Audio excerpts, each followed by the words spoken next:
our workshop today, another Saturday workshop. Thank you for joining us wherever you are. Very fascinating topic today, one of my favorite topics. My name is Charles Sine, CEO of Anti-Fragility Health. We run this every day, every Saturday, and you can find us on YouTube, Facebook, at Anti-Fragility Health. So love us, like us, and I hope you enjoy the workshop today. So as usual, I normally start with the workshop series that we run. It's really focused around longevity. And what's longevity? It's about health span, lifespan, how long you live and how healthy that life is. All of us want to live a long and healthy life, so it's really important we refocus on that issue, and that is what then drives all the actions and everything that we're going to talk about and that we talk about in our workshops. So we look at what are the implementation drivers for this kind of lifestyle. It's really around building physiological resilience and metabolic reserve. That's really what we're trying to do. And it takes us a level below that and say what's physiological resilience is that we can survive. And secondly, we have enough resources to support that survival. That's really key. Any war, anything, that's what we do. We're going on the road. We want to make sure we arrive, but we want to make sure we have, in case something goes wrong, we have the reserves, right? Good planning, good project managers. So we're running off our lives. It's a critical issue. So let's look at some of the things that support physiological resilience and metabolic reserve. Number one is lifestyle, right? Even though we inherited genes, the impact of our lifestyle, which is what we call epigenetics, really drives the length of our lives and the healthy lives we live. So it's really important. We talk about lifestyles and we look at different things. We'll be mentioning some of them today as we talk about the cardiometabolic imbalance driven by inflammation. Secondly, there's signals. God has given us signals, and as research begins to increase, we're calling them biomarkers or measurements, things that allow us to measure and be able to discuss imbalance or balance. Right, very important. I tend to focus on the imbalance side because the bad news is more important than good news. But especially when it comes to our health, especially in architecture where we're driven towards sickness rather than wellness. But so our focus on measurement is really critical because it really tells us where we are. Because otherwise, just if we go by how we feel good until we get a heart attack. So that's not a good measure, how you feel. The underlying measures that we get from the clinical areas, and we'll be talking about some of that, are more critical signals because they give us the early warning, what we call really the AWACS, the early warning signals of what's coming. And those signals are really, really critical and very important. Thank you. Yeah, could you put it down? Thank you, I appreciate that, Dinah. So really, really important that we focus on lifestyle signals. But the third area is mindset. I was talking to one of our customers today about the desire, the will, the willingness, the passion to have a good and amazing life. The passion, we need that because that's what drives you in the long game. It's a tough journey. We are living to 120, 140. It requires a lot of drive to get up every morning for 120 years, right? It's a long game. So this is not a short game, so you need the right mindset. If you're going to give up, well, then this journey is going to end badly. So mindset really critical, a desire to focus for a long life. But let's go to the central theme of what we're talking about over the next couple of weeks. We started last week with cardiometabolic imbalances, and for the next 4 weeks, 3 weeks, that's what we'll be covering. Today, last week we were talking about the HDL, LDL, this whole cholesterol argument, or triglycerides. It's HDL, LDL, what is good and what is not good. And we covered that extensively, and I might mention some of that today because, it's really important that we understand this LDL, HDL. They are both good for us. The question is, are they in the right amounts? What are LDL? LDLs are lipoproteins, the smaller ones, that carry cholesterol from the blood into the tissue. It's really a critical function because they can go into the tissue, the fiber layers, to provide cholesterol or fat that is required for mitochondrial performance, which is ATP. So the fat goes there and we use that for energy just as the sugar goes there. But the fat architecture is a critical architecture for cardiometabolic balance. We'll talk about the sugar one later, but let's focus on fat, right? And so that's what we spoke about. And HDL is the big boy. It's the one that carries it to the liver, back to the liver when the cholesterol is exhausted or there's excess that's put by in the bloodstream. HDL carries it back to the liver and also carries it from the liver to the bloodstream for LDL to do its work. So the two of them are working hand in hand. So when we have high LDL in the bloodstream, it's telling us something is wrong, because LDL should be low in the bloodstream since it should be in the tissue. And when we have the right HDL amount in the bloodstream, then we're happy, because the big truckers are carrying cholesterol back to the liver or taking it to the bloodstream for LDL to take it to the tissue. Really important you understand that. So those measures of cholesterol is a good thing. We just don't want it sitting in the bloodstream. That's the critical issue.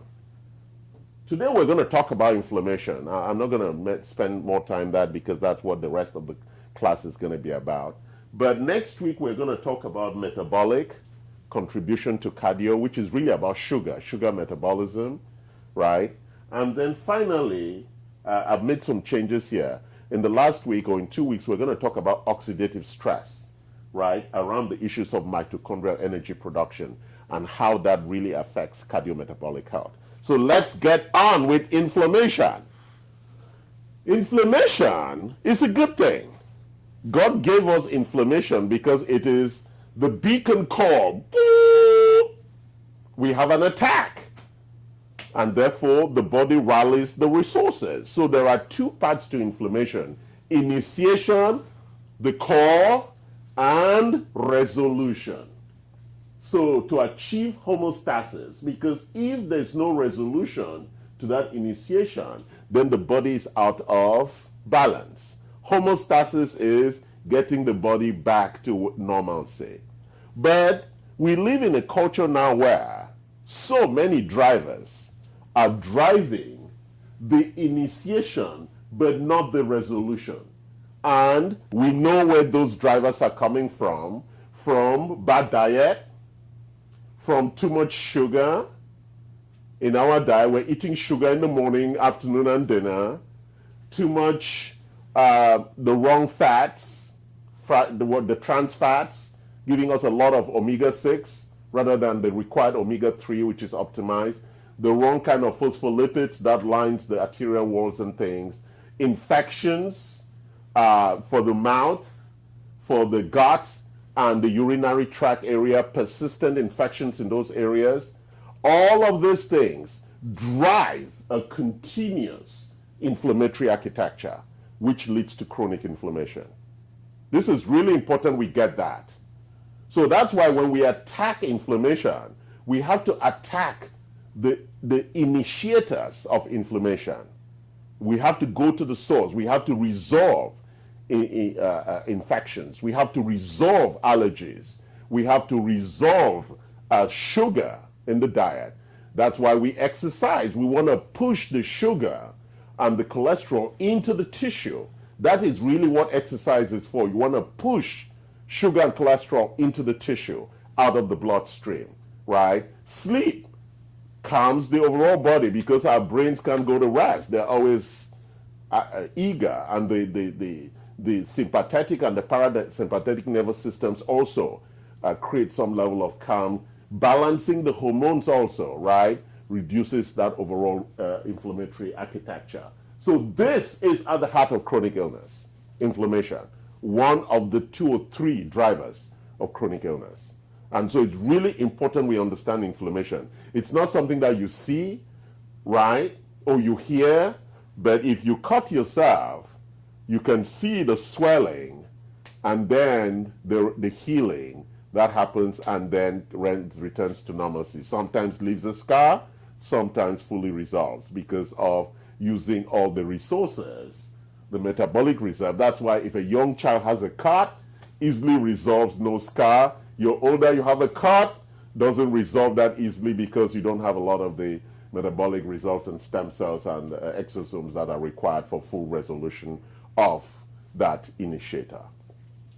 So let's talk about chronic inflammation and how it presents itself in terms of chronic illness, right? So we have inflammation, chronic, we have vascular inflammation.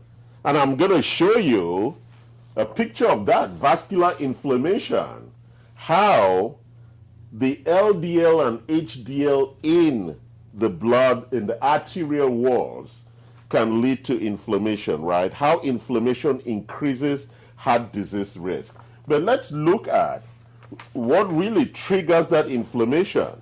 You see, the sugar in the blood is wounding the arterial wall. And that causes vascular inflammation. And then the body wants to deposit cholesterol on the wounded arterial wall, leading ultimately to blockage and plaque. Very, very important we understand that. The source of high blood pressure, atherosclerosis, it's really an inflammatory response by wounding of the arterial wall that's caused by sugar in the blood and other things, pathogens and other things that will cause that wounding. Let's look at neuroinflammation, right? When these antigens or pathogens escape from the bloodstream into the blood-brain barrier, they trigger neurological inflammation. That's why addressing gut architecture balances with pathogens is really important, because those viruses can penetrate through the blood-brain barrier into the brain, and they cause what we call neuroinflammation, which is really what leads to a lot of Parkinson's, Alzheimer's, and other things. They trigger, because as that inflammation continues, right, the release of tau and the other proteins is a response to that persistent attack in the brain or neural architecture. Adipose inflammation, that's fat. We know that fat causes inflammation, because what is inside the fat really accumulation, especially visceral fat, is the body's way of storing toxic and other heavy metals so that they are not released. Those toxins are not available in the bloodstream to kill us or make us sick.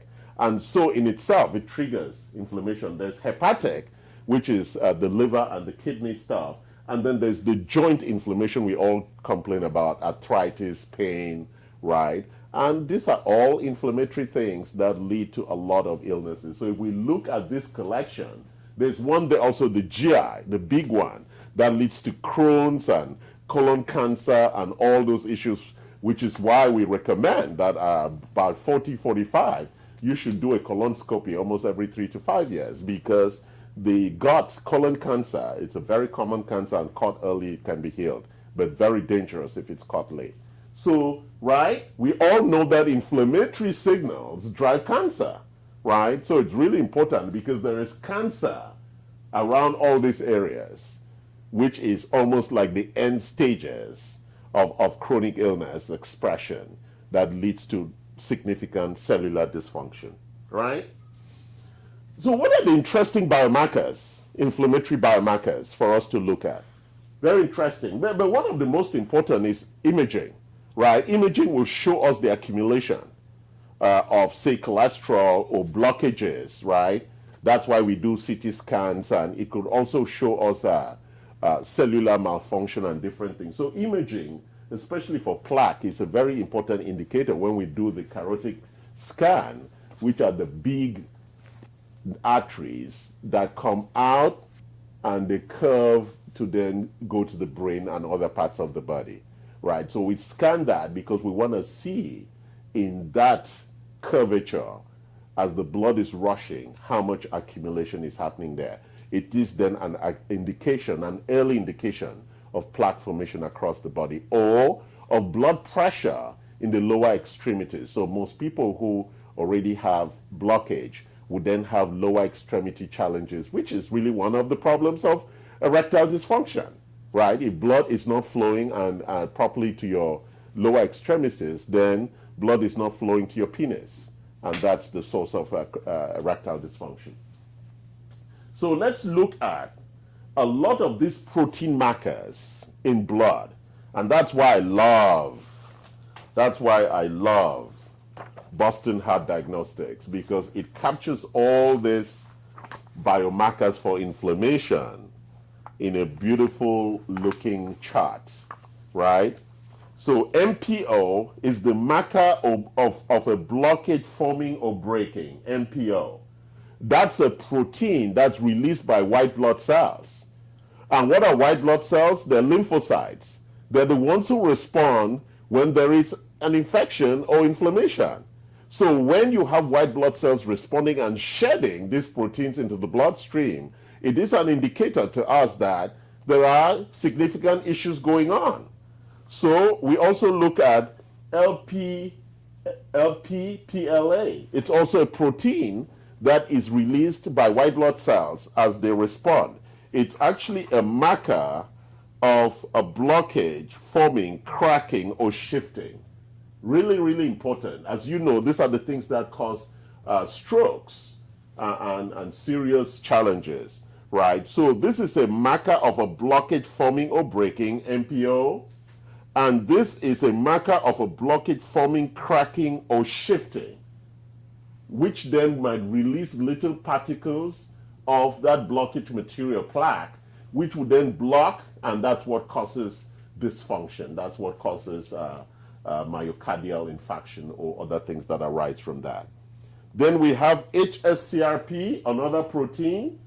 That one is a marker of inflammation, just a straight marker, and we have fibrinogen, which is also a marker of early inflammation. So these are all things that we can look at. But then I added my really beautiful one there. That is the most one I worry about. LP(a) is a genetic inheritance of blockage that we really need to understand. And you always want to keep that. So if you inherited a bad number, you want to make sure you really pay attention, because it's an early and a genetic indicator for heart attack and heart risk. Really important markers. So these markers, as we call them, signals, are really important that we understand them, and therefore we can take appropriate action. So now let's move to, so what do you do about it? Charles, you've been frightening us with all this inflammation talk. So what do we need to do about it? So let's look at my intervention architecture, which is really what we do at the clinic here. So our strategies for intervention here is around 3 areas: prevention, reversal, and optimization. So prevention, it's really all about your lifestyle. You are in control of that. Infections, if you always have infections, you need to deal with it. That's why we sell very good toothpaste. You have to make sure you wash your mouth at least twice a day, in the morning and at night, and that you also use the gel, because the mouth is the source of most infections and chronic illness in the body. Oral dental hygiene is a critical issue. What are the other areas of infection? The mouth. Oh, I don't have the toothpaste here. The GI tract, we have compromised IBD for the GI tract. We also have the Ultra GI Replenish. But we have things here for microbial support that would allow you to address. For example, every time I feel like I have a scratchy throat, I take my CP, 3 or 10 drops of it in water, to address that underlying issue, right? So infections, and also urinary tract infections.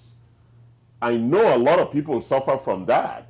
Antibiotics don't solve the problem, because they have they may solve it temporarily, but the inflammatory signals or the infections will return, because it's really a pathogenic imbalance.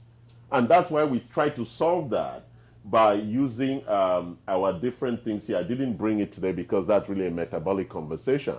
That's why we use probiotics and fiber to create a normalcy in that architecture. And that is a very challenging issue to resolve, because trying to repopulate the GI architecture, the mouth, the GI, and the urinary architecture, to rebalance the bacterial population in them is a very challenging issue. And as we know, infections in that area is really critical as we grow older. Number 2, sleep. You must sleep well. I sleep well with melatonin and magnesium. I take about 20 milligrams of melatonin a night, both short and long, And I also use magnesium threonate, which also calms down the mental architecture so that I can get 8 hours of good sleep. And you can measure that sleep. We have a lot of things we do around sleep here. Exercise, critical. Daily, you need to walk, you need to move. Movement is critical to give us, and what does exercise do? As I said before, it takes away the cholesterol and the sugar out of the bloodstream because you're actually using it. And you want to achieve what we call the maximum aerobic rate in terms of how you're burning calories. So let's look at diet, critical. You must stop eating sugar. You must reduce your carbohydrates and actually make choices around what we call resistant starch. So there's some starches that are good, but we need to limit the amount. We need to limit the amount of protein, and we need to eat good fat. Good fat must be got from either plants or from grass-fed or wildly caught fish. That's the only sources of good fat. And so good fat is really good for you. And that is where your diet should be moving. Something now that's the craze called ketogenic diets. But you want the Mediterranean ketogenic diet is a good balance around that. You want to eat a lot of vegetables, a lot of fiber to get your phytonutrients. But on top of that, you want to do what we call the RDA, the recommended daily allowance. And so we have supplements that would give you that. For example, the GI Replenish also comes with a long list of some beautiful things that we don't find in our foods every day. So if you had this as a meal replacement, that's a very good thing. Or you could go for Inflammacore, which is focused with a lot of phytonutrients and adaptogens that calm and resolve inflammatory signals. So, and then stress, the big one, right? We all need to deal with it. So now let's look at reversal and prevention. And in this area, I spoke already about infections. So it's really, really important that if we have the infection, we work on it. If we don't have it, that's prevention. We need to make sure it doesn't come on board. But if you have it, you need to address it. And we have a lot of different things here to address the underlying infections without using antibiotics. Really important, guys. God gave us natural phytonutrients and adaptogens that can slowly resolve infections, right? We have silver saline and other things, and they will slowly change the balance of good and bad bacteria. Because when we have an infection response, it's actually the overwhelming bad bacteria overwhelming the good bacteria. So to achieve homeostasis, we want to create that right balance. God made it that way. I didn't. We just deal with it, right? You create the right balance. That's what you need to do. And to create the right balance, you get more of the good bacteria, or you wash your hands, or you wash your mouth. Those are ways of reducing bad bacteria and allowing the good bacteria at least to survive, right? Plaque reduction. We do a lot of plaque reduction. Oh yes, thank you for bringing the silver saline. These are things that you use. It's purified liquid silver, so you can use that. It helps you significantly. And the toothpaste that I used, it also comes with a gel. Very important toothpaste. Doesn't have plastic or any of the other stupid things that you find in the cheap toothpaste you buy. I know you like Costco toothpaste. Bad for you. This is expensive toothpaste, but it addresses that oral issue, reduces inflammation. You know, the periodontal disease, most Americans have it. It's the source of chronic illness. Because how many times do you swallow a day? More than 5,000 times. So all that bad bacteria, you're swallowing, messing up your GI, messing up your urinary tract. That's the source of it. Clean your mouth as regularly as you can. And you could also mouthwash with your silver saline liquid. It's pure silver, and we know silver kills bacteria, crushes them. immediately, right? So you want to take that stuff. SPM, oh my SPM, our most favorite product. You must take every day. It resolves inflammation. Significant research around this. People think this should be a prescription. It's a beautiful product. Fish oil, fractionated fish oil. They've extracted the parts of fish oil that resolve inflammation. And if you resolve inflammation, then there is no chronic inflammation. So fish oil is really, and then we have a couple of other things here, inflammatone, inflammacore, and curcumin. As you all know, these are things that calm inflammation. So it's really, really important we do that. But let's move to optimization. One of the things that some people do is they have the sugar monitoring, the continuous glucose monitoring, CGMs, that we have today, because the less sugar you have in the bloodstream, the healthier you're going to be. We do a lot of chelation and plaque X. What is chelation? Chelation, we use either liquid or IV therapy chelation to remove the chronic metals. It's a kind of a detox of removing all the antioxidant, the toxins, and also removing heavy metals and all the things out of the body. And then the plaque X is a phospholipid, and it actually goes to layer. Let me show you a picture here of the phospholipids structure. If you look at that, that is a cell membrane lipid bilayer, and our plaque X is a phospholipid, a biphospholipid, and it goes to help with the relining of the cellular architecture. Very, very important that we take plaque X, IV therapy and chelation, and then we have poly-MVA, NAD, and peptides, which are all optimization solutions to address cellular integrity and reduce inflammatory signaling in the architecture. So I know I've walked through some of the difficult stuff, but you know you can always ask me questions. You can send me love. You can also send me hate. If you don't agree with me, I love it. Have a good day.